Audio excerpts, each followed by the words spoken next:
Halo semuanya, di video kali ini saya akan membahas tentang serial killer yang dijuluki Milwaukee Cannibal, yaitu Jeffrey Dahmer.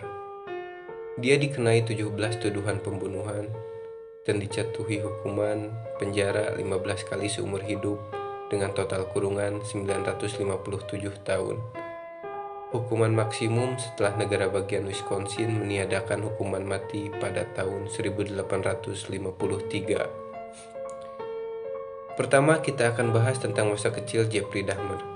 Berdasarkan sejumlah sumber dan pemberitaan, Jeffrey Dahmer atau Jeffrey Lionel Dahmer ini lahir di West Allis, Wisconsin pada 21 Mei 1960 dari pasangan Lionel dan Joyce Dahmer. Lionel merupakan ahli penelitian kimia, sementara Joyce adalah pelatih mesin teletype. Dahmer ini ketika masih kecil dikenal sebagai anak yang ceria dan penuh energi. Dia mulai berubah setelah menjalani operasi double hernia. Kemudian dia merasa diabaikan orang tuanya.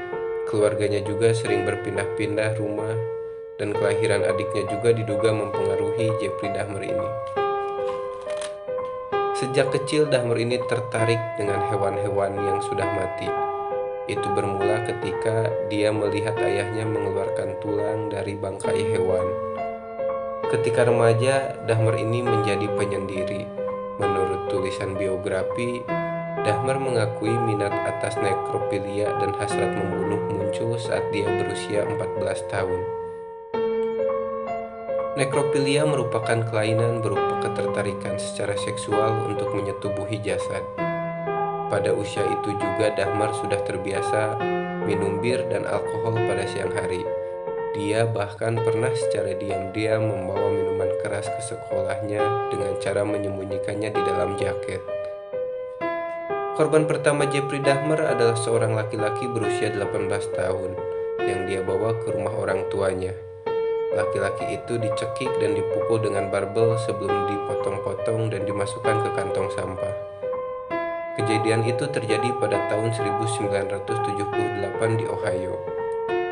Saya selalu tahu itu salah, pembunuhan pertama tidak direncanakan, kata Dahmer kepada Inside Edition pada tahun 1993. Saat itu saya baru kembali dari pusat perbelanjaan dan berfantasi mengambil penumpang dan membawanya ke rumah untuk mendominasi dan memegang kendali penuh atas dirinya, ungkap Dahmer.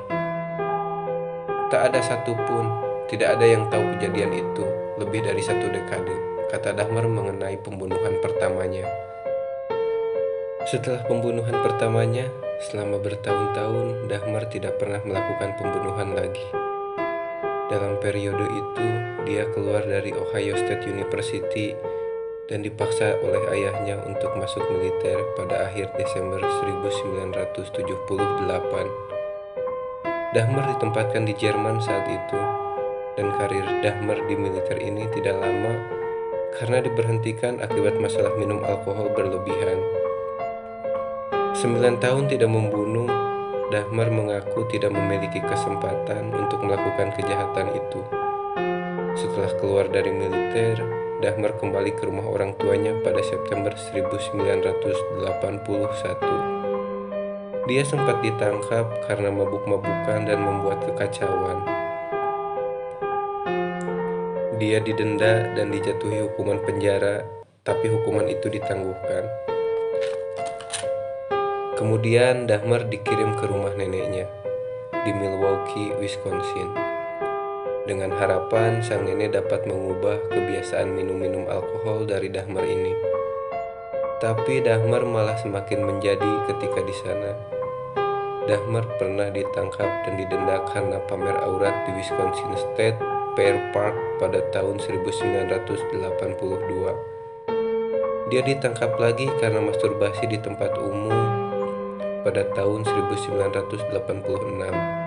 Kali ini dia dihukum 1 tahun percobaan dan konseling. Hingga 1 tahun kemudian, sang monster bangkit kembali.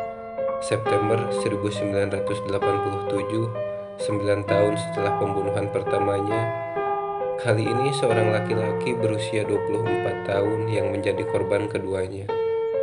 Dahmer mengaku hanya ingat membius korbannya tanpa membunuh kepada polisi. Padahal yang terjadi adalah Dahmer membawa korbannya dari hotel ke basement rumah neneknya. Di sana dia membunuh korbannya, memotong-motong tubuhnya, dan membuang potongan-potongan tubuh korbannya ke tempat sampah, kecuali bagian kepala. Pada tahun 1987, Dahmer kembali melancarkan aksinya. Kali ini korbannya adalah seorang anak laki-laki berusia 14 tahun. Dia menjerat korbannya dengan iming-iming uang, kemudian membius korbannya dan menghabisinya seperti korban kedua.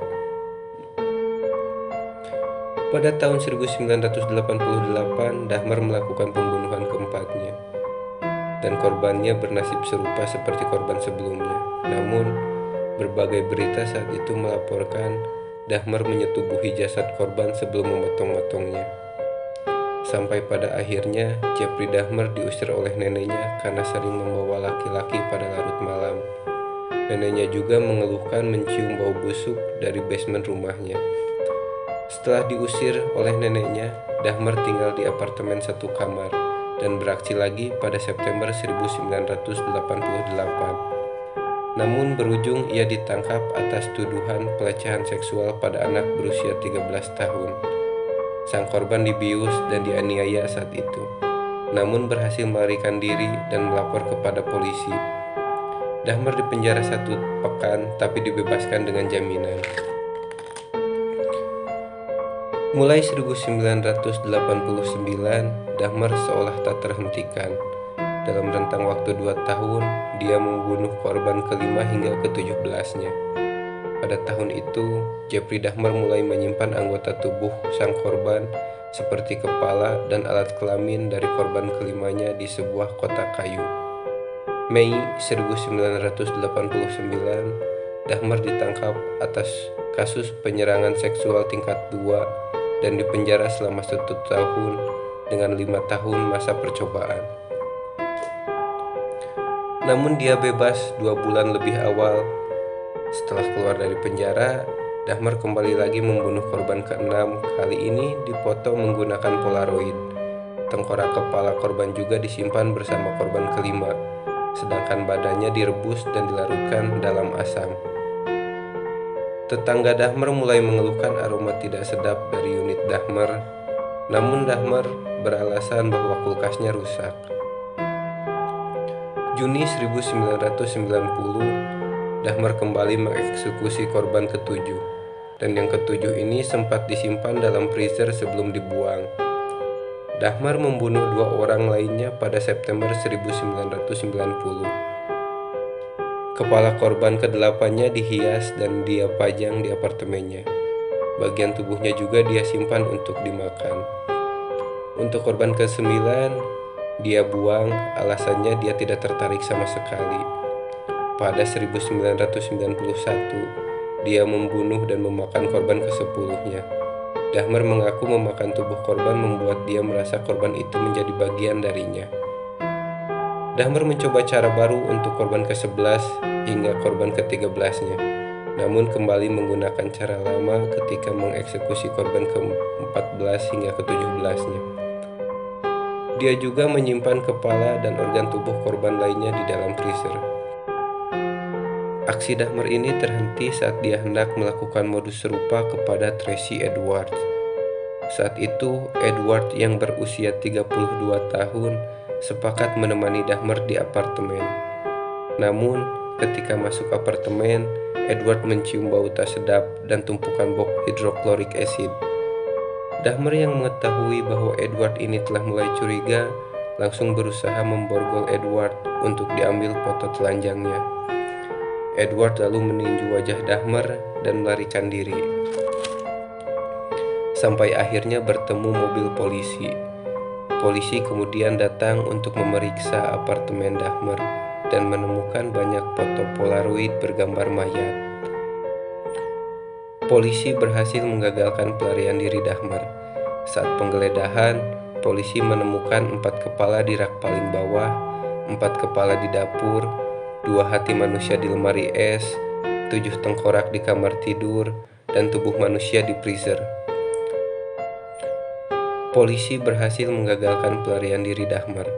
Saat penggeledahan, polisi menemukan 4 kepala di rak paling bawah, 4 kepala di dapur, 2 hati manusia di lemari es, 7 tengkorak di kamar tidur, dan tubuh manusia di freezer. Mereka juga menemukan organ seksual yang diawetkan, 2 kerangka utuh, potongan tangan, dan 3 tubuh lainnya terendam asam. Dalam pemeriksaan, Dahmer mengaku penjara adalah tempat terbaik untuk dirinya. Dia mengatakan akan kembali ke cara hidup yang sama dan melakukan hal yang sama apabila dia dibebaskan dari penjara. Februari 1992, dia dijatuhi 15 kali hukuman seumur hidup berturut-turut. Hukuman ke-16 dijatuhkan pada Mei 1992 terkait pembunuhan pada tahun 1978. Namun Dahmer hanya berada di penjara 2 tahun karena dia dibunuh oleh sesama narapidana di penjara Wisconsin pada tahun 1994. Dan itulah kisah hidup dari serial killer yang dijuluki Milwaukee Cannibal. Silahkan like, share, dan subscribe jika kalian suka. Sampai ketemu di pembahasan selanjutnya. Bye.